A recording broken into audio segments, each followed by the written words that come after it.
നമസ്കാരം കൂട്ടുകാരെ, അൻവർഷാണ്. പുതിയൊരു വീഡിയോയിലേക്ക് എല്ലാവർക്കും സ്വാഗതം. അപ്പം നമ്മളെല്ലാവരും അറിഞ്ഞു കാണും, സെബാസ്റ്റ്യൻ എന്ന് പറയുന്ന 68 വയസ്സുകാരൻ വസ്തു കച്ചവടക്കാരനായ അദ്ദേഹം സീരിയൽ കില്ലറാണോ എന്നുള്ളതാണ് ഇപ്പോൾ കേരളത്തിന് മുമ്പിൽ നിൽക്കുന്ന ചോദ്യം. 4 സ്ത്രീകളുടെ തിരോധാനവുമായി ബന്ധപ്പെട്ട് പുള്ളിയുടെ പേരാണ് ഇപ്പോൾ കേൾക്കുന്നത്.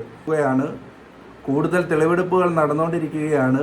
പുള്ളി കുറ്റം ചെയ്തിട്ടുണ്ടോ, കുറ്റക്കാരനാണോ അല്ലയോ എന്നുള്ളത് അറിയുന്നതേ ഉള്ളൂ. പുള്ളി കുറ്റക്കാരനാണോ അല്ലയോ എന്നുള്ളത് വരും നിമിഷങ്ങളിൽ നമുക്ക് വ്യക്തമായി അറിയാം. ആണെങ്കിൽ പുള്ളി ഒരു സീരിയൽ കില്ലറാണ്, സൈക്കോപാത്താണ്. അപ്പോൾ നമുക്കിപ്പം എന്തായാലും മെയിൻ സ്ട്രീം മീഡിയകളിൽ ഒരുപാട് ന്യൂസ് അതിനെ സംബന്ധിച്ച് വരുന്നുണ്ട്. അത് നമുക്കൊന്ന് കേൾക്കാം. നമ്മളെ ആദ്യമായി കാണുകയും കേൾക്കുകയും ചെയ്യുന്ന സഹോദരങ്ങൾ നമ്മുടെ ചാനൽ ഒന്ന് സബ്സ്ക്രൈബ് ചെയ്യുക, ലൈക്ക് ചെയ്യുക, ഷെയർ ചെയ്യുക, കമൻറ്റ് ചെയ്യുക. മാക്സിമം നമ്മളെ ഒന്ന് സപ്പോർട്ട് ചെയ്ത് നമ്മളുമായി സഹകരിക്കുക.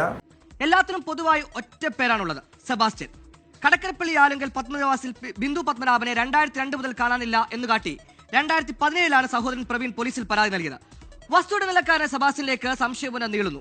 പിന്നീട് പോലീസും പ്രത്യേക അന്വേഷണ സംഘങ്ങളും ക്രൈംബ്രാഞ്ചും അന്വേഷിച്ചിട്ടും ബിന്ദു പത്മനാഭൻ ജീവിച്ചിരിപ്പുണ്ടോ മരിച്ചോ എന്ന് പോലും കണ്ടെത്താനായില്ല.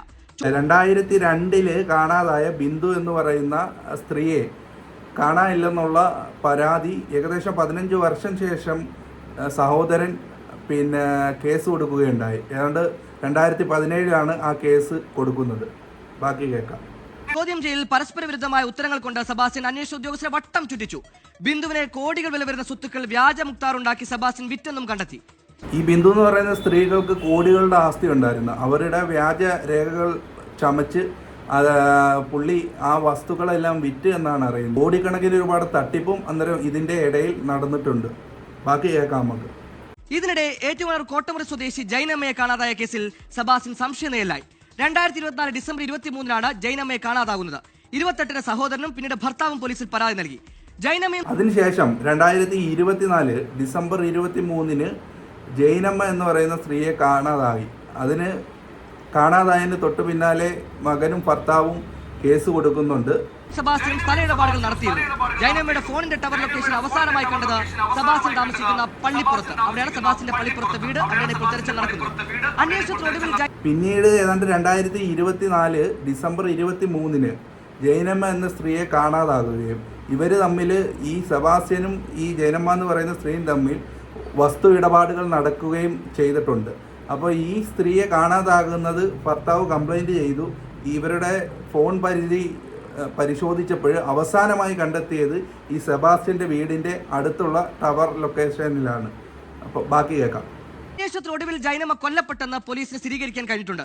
എന്നാൽ മൃതദേഹം എവിടെ എന്നതുൾപ്പെടെയുള്ള പ്രധാന ചോദ്യങ്ങൾക്ക് ഉത്തരങ്ങൾ ഇനിയും ലഭിച്ചിട്ടില്ല. 2 സ്ത്രീകളുടെ തിരോധാനവുമായി ബന്ധപ്പെട്ട് കോട്ടയം ക്രൈംബ്രാഞ്ച് നടത്തിയ തിരച്ചിലാണ് സെബാസ്റ്റ്യന്റെ വീട്ടുവളപ്പിൽ ശരീരാവശിഷ്ടങ്ങൾ കണ്ടെത്തിയത്, ചില അസ്ഥികൾ കണ്ടെത്തിയത്. ഇതോടെ മറ്റ് 2 തിരോധാന കേസുകൾ കൂടി പൊങ്ങി വരികയാണ്. ഇതിലേക്ക് കൂടിയാണ് ഇപ്പോൾ പ്രധാനമായും അന്വേഷണം നടക്കുന്നത്, ക്രൈംബ്രാഞ്ചിന്റെ അന്വേഷണം തുടരുന്നത്. അതിലൊന്ന് 2012 മെയ് 23 ചേർത്തല വാരനാട് സ്വദേശി ഐഷയെ കാണാതായ കേസാണ്. കുടുംബ സ്വത്ത് തർക്കം നിലനിന്നത് ഐഷ. അപ്പോൾ അതിനെ ചുറ്റിപ്പറ്റിയുള്ള അന്വേഷണവും കാര്യങ്ങളും ഒക്കെ പുരോഗമിച്ചുകൊണ്ടിരിക്കുമ്പോഴാണ് സെബാസ്റ്റ്യന്റെ വീട്ടിൽ നിന്നും ഒരു അസ്ഥി കിട്ടുകയും അത് പരിശോധിച്ചപ്പോൾ പല്ലിൽ ക്ലിപ്പിട്ടിരുന്ന ഒരു ബോഡിയാണ് അതിൽ നിന്ന് കിട്ടിയത്. അത് ഏകദേശം 2012 മെയ് 23 കാണാതായ ഐഷ എന്ന് പറയുന്ന സ്ത്രീയുടെ ആണെന്ന്. ചുരുക്കം പറഞ്ഞ സെബാസ്റ്റ്യനുമായി ഇടപെട്ടിരിക്കുന്ന ഈ 3 സ്ത്രീകളെയും കാണാത്ത അവസ്ഥയിലേക്കാണ് കാര്യങ്ങൾ പോയത്. ശേഷം നമുക്ക് കേൾക്കാം. ഈ സമീപവാസിയുടെ 5 സെന്റ് സ്ഥലം വാങ്ങി നൽകാൻ മുൻകൈയെടുത്തത് സ്ഥല ഇടപാടുകാരൻ കൂടിയായ സെബാസ്റ്റ്യനായിരുന്നു. സെബാസ്റ്റ്യന്റെ പുരയിടത്തിൽ നിന്ന് കിട്ടിയ അസ്ഥികൾക്കൊപ്പം ഉണ്ടായിരുന്ന ക്ലിപ്പിട്ട പല്ല്, അതാണ് ഇതിൽ ഏറ്റവും നിർണായകം. അന്ന് കണ്ടെത്തിയ അസ്ഥികളാണ്. ആ അസ്ഥികളോടൊപ്പം ഒരു ക്ലിപ്പിട്ട പല്ലുണ്ടായിരുന്നു. അത് ജൈനമ്മയുടേതല്ലെന്ന് കുടുംബം പറയുമ്പോഴാണ് ക്ലിപ്പിട്ട പല്ല് വീണ്ടും സംശയമൂർത്തുന്നത്. ഈ ക്ലിപ്പിട്ട പല്ല് ഐഷയുടേതാണെന്ന് ബന്ധുക്കൾ സംശയിക്കുന്നു. ഇതോടെയാണ് കൊലപാതക പരമ്പര എന്ന സംശയം ബലപ്പെടുന്നതും ഇത്ര ത്വരിതമായ അന്വേഷണം നടക്കുന്നതും. ഈ ശ്രേണിയിൽ ചേർത്ത് വെക്കുന്ന 4ാമത്തെ കേസാണ് ചേർത്തല സ്വദേശി സിന്ധുവിന്റെ തിരോധാനം. 2022 ഒക്ടോബർ 19 മകളുടെ വിവാഹ നിശ്ചയത്തിന്റെ തലേന്ന് തിരുവിഴ ക്ഷേത്രത്തിൽ വഴിപാട് കഴിക്കാൻ പോയതാണ് സിന്ധു. പിന്നെ സിന്ധുവിനെ ആരും ഇതുവരെ കണ്ടിട്ടില്ല. സെബാസ്റ്റ്യനുമായി കേസ് കെട്ട് അങ്ങനെ ബന്ധുക്കൾ സംശയം പറയുകയും അതിന്റെ അടിസ്ഥാനത്തിൽ അവിടെ പരിശോധനകൾ നടത്തുകയും ചെയ്യുന്നുണ്ട്. DNA പരിശോധന ഉൾപ്പെടെയുള്ള കാര്യങ്ങളിലേക്ക് പോലീസും കാര്യങ്ങളും കടന്നിട്ടുണ്ട്. പിന്നെ ഇതിനോട് ചേർത്ത് വായിക്കാൻ തെളിവുകൾ കിട്ടിയില്ലെങ്കിലും ഇതിനോട് ചേർത്ത് വായിക്കാവുന്ന ഒരു ഇഷ്യൂ ആണ് അടുത്തത്. സിന്ധു എന്ന് പറയുന്ന യുവതി 2020 ഒക്ടോബർ 19 കാണാതായി. അപ്പോൾ ഈ സിന്ധു എന്ന് പറയുന്ന യുവതിയെയും കാണാത്തതിൻ്റെ പിന്നിൽ ഈ സെബാസ്റ്റ്യൻ ആണോ എന്നുള്ള സംശയം നിലനിൽക്കുന്നുണ്ട്. ആ വാർത്ത കൂടി കാണാം. കഴിഞ്ഞ നമ്മൾ പറയുന്ന ബിന്ദു, ജൈനമ, ഐഷ കേസുകളിൽ സെബാസ്റ്റ്യനുമായി 3 സ്ത്രീകൾക്ക് ബന്ധപ്പെട്ടിരുന്നു, കോൺടാക്ട് ഉണ്ടായിരുന്നുവെന്ന് തെളിവുകളുണ്ടായിരുന്നു. പക്ഷേ സിന്ധുവിന്റെ കേസത്തിൽ അത്തരത്തിലൊരു തെളിവുകളില്ല. സാഹചര്യ തെളിവുകൾ മാത്രമാണ് ഈ പറയുന്ന സെബാസ്റ്റ്യനെ സിന്ധു തിരോധാനത്തിൽ സംശയം നിലനിർത്തുന്നത്. എത്ര നാൾ സെബാസ്റ്റ്യന് മൗനം തുടരാനാകും? ചുരുളഴിയുമോ ചേർത്തിലെ തിരോധാന കേസുകൾ? അതുതന്നെയാണ് പൊതുസമൂഹവും കേരളവും തേടുന്നത്. അങ്ങനെ ചുരുളഴിഞ്ഞാൽ കേരളം കണ്ട ഏറ്റവും വലിയ ക്രൂരതകളിൽ ഒന്നായിരിക്കും സെബാസ്റ്റ്യന്റെ സീരിയൽ കൊലകൾ. അതെ, ഈ കാര്യങ്ങൾ തെളിഞ്ഞു കഴിഞ്ഞാൽ ഈ സെബാസ്റ്റ്യൻ ഈ കൊലകൾ നടത്തിയിട്ടുണ്ടെങ്കിൽ കേരളം കണ്ടതിൽ വെച്ച് ഏറ്റവും വലിയ ഒരു ഞെട്ടിക്കുന്ന സീരിയൽ കില്ലിങ് തന്നെ ആയിരിക്കും ഇത്. ഇദ്ദേഹം ഒരു സൈക്കോപാത്താണ് എന്നാണ് തോന്നുന്നത്. എന്തായാലും കൂടുതൽ വിവരങ്ങൾ അറിയേണ്ടതുണ്ട്. അപ്പം വരും ദിവസങ്ങളിൽ കൂടുതൽ തെളിവുകൾ മുമ്പിലേക്ക് വരുമെന്ന് നമുക്ക് പ്രതീക്ഷിക്കാം. കൂടാതെ കുറച്ച് കാര്യങ്ങൾ കൂടിയുണ്ട്, അതുകൂടി കേൾക്കാം.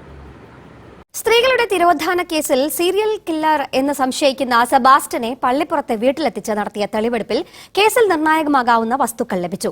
വീട്ടിനുള്ളിലും പരിസരങ്ങളിലും നടത്തിയ തിരച്ചിലിൽ അസ്ഥികഷ്ണങ്ങൾ, ലേഡീസ് ബാഗ്, കൊന്ത, വസ്ത്രാവശിഷ്ടങ്ങൾ എന്നിവ കണ്ടെത്തിയ ശരീരാവശിഷ്ടങ്ങളും മറ്റു വസ്തുക്കളും ആരുടേതാണ് എന്ന് DNA സാമ്പിൾ പരിശോധനയിലൂടെ വ്യക്തമാകേണ്ടതുണ്ട്. അന്വേഷണവുമായി സെബാസ്റ്റ്യൻ വേണ്ട രീതിയിൽ ഈ സെബാസ്റ്റ്യന്റെ വീട്ടിൽ നടന്ന തെരച്ചിലിൽ കൊന്തയും ലേഡീസ് ബാഗും തുണിക്കഷ്ണങ്ങളും അസ്ഥി കൂടങ്ങളും കണ്ടു കിട്ടിയിട്ടുണ്ട്. അപ്പോൾ അത് DNA പരിശോധന നടത്തിയാൽ മാത്രമേ ആരുടേതാണെന്ന് വ്യക്തമാകുകയുള്ളൂ. അതിലേക്ക് പോലീസ് കടന്നിട്ടുണ്ട്. ഉടനടി നമുക്ക് വിശദാംശങ്ങൾ അറിയാൻ പറ്റും എന്നാണ് നമ്മൾ കരുതുന്നത്. അപ്പം ആ കാര്യങ്ങൾ കേൾക്കാം. ഇദ്ദേഹം ഒരു ലൈംഗികമായി വൈകൃതമുള്ളതും പിന്നെ ഒരു വ്യക്തിപരമായ ഒരു ശുചിത്വവും മറ്റ് കാര്യങ്ങളോ ഒന്നും ഇല്ലാത്ത വല്ലാത്തൊരു ജീവിതം നയിച്ചുകൊണ്ടിരിക്കുന്ന ഒരു വ്യക്തിയായിരുന്നു എന്നുള്ളതാണ് നമുക്ക് അറിയാൻ സാധിച്ചത്. അതിൻ്റെ ഒരു ക്ലിപ്പിംഗ് ഉണ്ട്, അതുകൂടി നമുക്കൊന്ന് കേൾക്കാം. ഓർഡർ പറയാൻ സെർച്ചിന് വന്നകത്ത് കയറി പരിശോധിച്ച് അകത്തേക്ക് ഒരു ഡൈനിങ് ടേബിളെ കോണ്ടം കിടക്കുന്നത്. അപ്പോൾ ആ ക്രൈംബ്രാഞ്ചിൽ പിന്നെ ഒരു ഓഫീസർ എടുത്തിട്ട് എന്താണ് സെബാസ്റ്റ്യൻ ഇപ്പോൾ ഈ പണി നിർത്തിയിട്ടില്ലെന്ന് ചോദിച്ചു. അപ്പോൾ അവൻ കാരണം ഇപ്പോഴത്തെ ഒരു ഭാഗത്തിന് അന്ന് നിസ്സംഗനായിട്ട് കേട്ട് നിന്നാലാണ് വീടൊന്ന് വൃത്തിയിലാണ് കിടക്കുന്നത്. അപ്പോൾ അന്ന് സുരേഷ് എന്ന് പറഞ്ഞ് ചോദിച്ചാൽ ക്രൈംബ്രാഞ്ചിൽ നിന്ന് പുള്ളി വെച്ച് തരുന്ന നിനക്ക് ഒന്ന് വൃത്തിയായി ജീവിച്ചുകൂടെ എന്ന് ചോദിച്ചു. അപ്പോൾ എന്നോട് പിന്നെ സാർ പറഞ്ഞ സമയമായിരുന്നു, സാർ ഇവൻ്റെ വീട്ടിൽ പോയിട്ട് ഞങ്ങൾ വരുന്നത്, വീട് ഇതിനേക്കാൾ കഷ്ടമാണ് അവിടെ ഏറ്റുമാനൂർ, ഒരു വൃത്തിയില്ല. അപ്പോൾ കുറേയൊക്കെ എടുത്താൽ അവർക്ക് കിട്ടിയെന്നൊരു ഫോണാണ്. സാധാരണ നമ്മൾ പിന്നെ മാനുവലായിട്ട് ഉപയോഗിച്ചിട്ട് ഫോൺ, അതിൻ്റെ സിമ്മൊന്നും ഇല്ലായിരുന്നു, സെർച്ചിൽ കിട്ടിയ അത് മാത്രമേ ഉള്ളൂ. അപ്പോൾ ഇത് ആരുടെയാണെന്ന് ചോദിച്ചപ്പോൾ അവൻ ആദ്യം ഒന്നും പറഞ്ഞില്ല. പിന്നെ നിനക്ക് അറിയില്ലാന്ന് ചോദിച്ചാൽ എൻ്റെതാണെന്ന് തോന്നുന്നു എന്ന് മാത്രമേ പറഞ്ഞു. അതാണ് പറഞ്ഞത്. അദ്ദേഹത്തിൻ്റെ വീട്ടിൽ നടത്തിയ ഒരു പരിശോധനയിൽ ഡൈനിങ് ടേബിളിൽ കോണ്ടം ഉൾപ്പെടെയുള്ള കാര്യങ്ങൾ നിറഞ്ഞു കിടക്കുകയും അതുപോലെ തന്നെ വൃത്തിയില്ലാത്ത ഒരു അന്തരീക്ഷവുമാണ് അവിടെ കണ്ടെത്തിയത്. പുള്ളിയുടെ ആ ഒരു രീതികളും കാര്യങ്ങളും ഒക്കെ ഒരു സൈക്കോ മൈൻഡിലാണ് നമുക്ക് തോന്നുന്നത്. ഇനിയിപ്പോൾ ഈ വിഷയത്തിൽ കൂടുതൽ വിവരങ്ങൾ, തെളിവുകൾ ഇതെല്ലാം പുറത്തേക്ക് വരേണ്ടതുണ്ട്. ഇത് വന്നു കഴിഞ്ഞാൽ 68 വയസ്സുകാരനായ സെബാസ്റ്റ്യൻ എന്ന സീരിയൽ കില്ലറുടെ ഒരു കേരളത്തെ ഞെട്ടിക്കുന്ന ഒരു കഥയായിരിക്കും നമ്മൾ അറിയാൻ പോകുന്നത്. എന്തായാലും കൂടുതൽ വിവരങ്ങൾക്കും വാർത്തകൾക്കും വേണ്ടി നമുക്ക് കാത്തിരിക്കാം. വേറൊരു വീഡിയോയുമായി ഞാൻ ഉടൻ തന്നെ എത്താം. അതുവരേക്കും ബൈ.